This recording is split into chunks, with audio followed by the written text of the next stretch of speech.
De stempelkaart maakt vol en je moet uit handje te blijven van de boa's, politie en orenjaaiers. Dat wie de opdracht van Ben in Veenwouden. Als soort van warming-up voor het kleintje dorpsfeest wordt het jachtseizoen organiseren.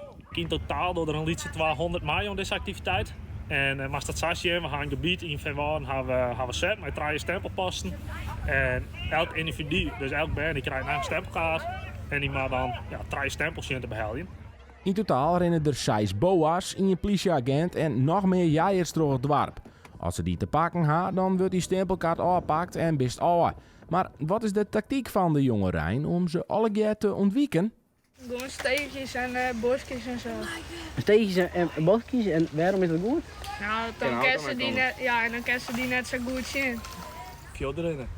Ja, want ik ben dan echt van de steegjes of... Donkere paadjes. Ja. Donkere paadjes? Waarom de donkere paadjes? Ja, 6 uur net. Oh. Snel ontwijken. Nou, we pakken het liefst natuurlijk, wie van de ganteenheid natuurlijk zo vol mogelijk, want ja, daar ben we van. Maar ze bent zo verrotte snel, joh. Ja, ik ga er zo 3 keer eruit doen, dat moet wel goed komen. Oh, dat wordt makkelijk voor dit. Ja, wees. voor dus alle jij, hè? Voor hem dan dat nog wel pakt. Poeh, dat maakt even zin, ja. Nou, we hebben al wel wat. We hebben denk ik al een stuk als 10 hebben we nou in totaal in de boeien slaan. En die ben nou inmiddels weer rond naar de tent.